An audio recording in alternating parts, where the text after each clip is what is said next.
سلام، توی این ویدیو حرف ربط س رو توضیح دادم. گفتم که حرف ربط س اگر اول فعل بیاد اون فعل رو مضارع التزامی میکنه.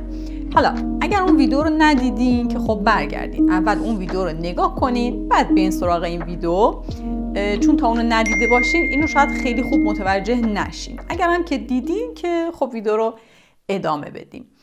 ببینین این س که کاربرداشو تو اون ویدیو گفتم، یکی از کاربرداشو تو اون ویدیو گفتم، یه کاربرد دیگه ای که داره اینه که حرف ربط دو تا فعل، یعنی ما وقتی دو تا فعل پشت سر هم داریم وسطش حتما باید چی بذاریم؟ س. حتما باید س بذاریم.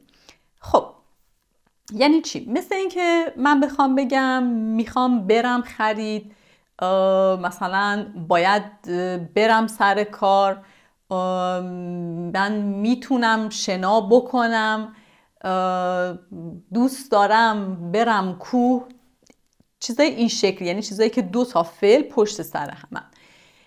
یه چند تا فعل هست که کلا ساختارشون سیستمشون به این شکله که ما بعد از اینا میایم یه فعل دیگه میاریم. فعلایی مثل آورا، آپوتیا، آتربویی، آی پلیچیا، آدوری، آشتی. این فعلا معمولا بعدش پشت سرش فعل میاد و وسطش هم وسط این دوتا فعل ما س میذاریم.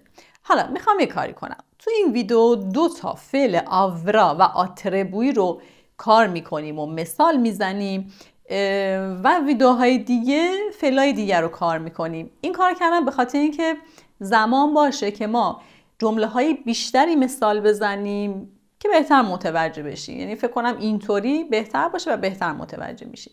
حالا آورا به معنی خواستن. یه چند تا مثال میزنم. ببینید مثلا من میگم که میخوام برم خرید. میخوام برم خرید. Vreau să merg la cumpărături. ببینید vreau یه فعل شد، merg یه فعل شد، وسطش س آوردیم. vreau să merg میخوام برم. vreau să merg la cumpărături میخوام برم خرید. مثلا میخوام بگیم که میخوام برای خودم یه چیزی بخرم. میخوام برای خودم یک چیزی بخرم. vreau میخوام să-mi cumpăr ceva. ببینین س cumpăr یعنی بخرم. حالا این می که این وسط میاد یعنی برای خودم. پس vreau să-mi cumpăr ceva. میخوام برای خودم چیزی بخرم. میخوام بگم که چی میخوایی بخری؟ چی میخوایی بخری؟ Ce vrei să cumperi? Ce vrei să cumperi? نگاه کنین. vrei میخوای، کومپر بخری. دو تا فعل پشت سر هم اومده وسطش س میذاریم. چی وری س کومپر؟ چی میخوای بخری؟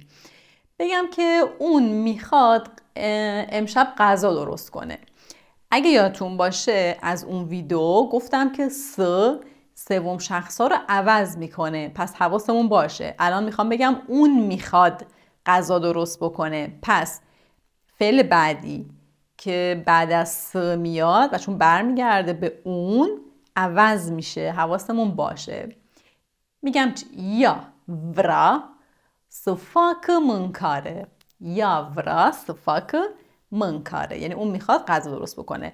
یه دیسار هم آخرش بیاریم که بشه امشب، امروز عصر. پس یا vrea să facă mâncare دیسارا، اون میخواد امروز عصر غذا درست بکنه. بگم که مثلا اون میخواد از بانک وقت بگیره. El vrea să facă programare la bancă. vrea وقت گرفتن که میشه a face programare. حالا میخوایم بگیم اون میخواد وقت بگیره، اون طرف باید بشه face programare، ولی چون قبلش س داریم و قرارمون اینه که سوم شخص رو عوض میکنه، میدونیم که سوم شخص رو عوض میکنه، عوض میشه دیگه. să facă. پس el vrea să facă programare la bancă یعنی اون میخواد از بانک وقت بگیره.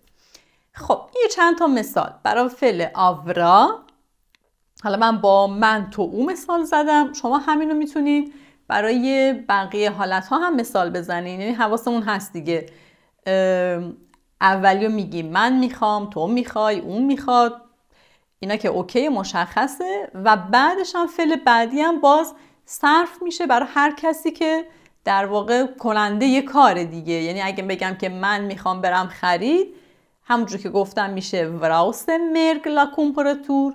حالا اگه بگم من میخوام تو بری خرید، این دیگه تو بری دیگه این عوض میشه وراوس مرج لا کومپراتور، یعنی میخوام که بری، تو بری. پس میشه افعال عوض بشه، یعنی میتونه عوض بشه، مهم نیست، مهم اینه که ما چی داریم میگیم. یا مثلا من میخوام برای خودم یه چیزی بخرم، وراوسم کومپر چوا. حالا میخوام بگم که میخوام تو خرید کنی، میخوام تو بخری، وراوس کومپر، میخوام بخری. حالا هر چیزی، منظورم اینه که این دومی، فعل دومی میتونه متغیر باشه، حتما لازم نیست که مثل فعل اول باشه، بستگی داره دیگه به موقعیت مکالمه و موقعیت جمله و چی میخوایم بگیم. خب این پس شد برای فعل آورا، فعل خواستن. گفتم یه فعل آتربویی رو هم تو همین ویدیو کار میکنیم.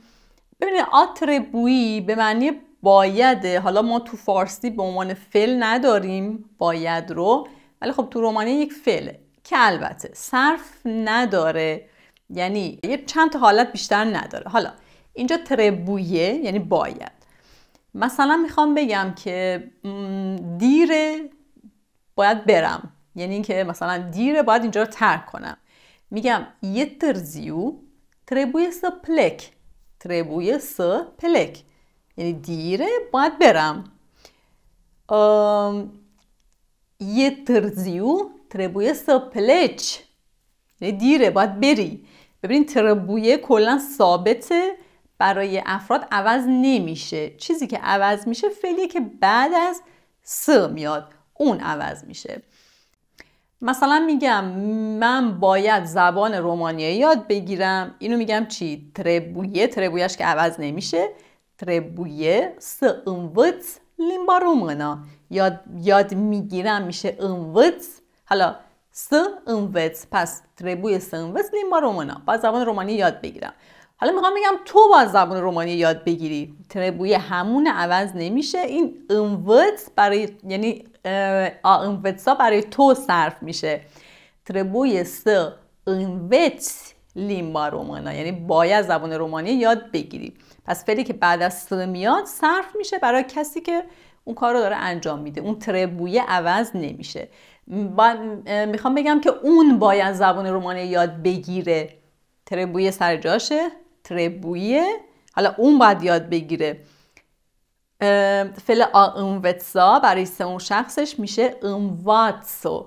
خب گفتیم که سوم شخص رو عوض میکنه، میشه س انوتسه. پس تربویه س انوتسه لیمبا رومانا، یعنی اون باید زبان رومانی یاد بگیره.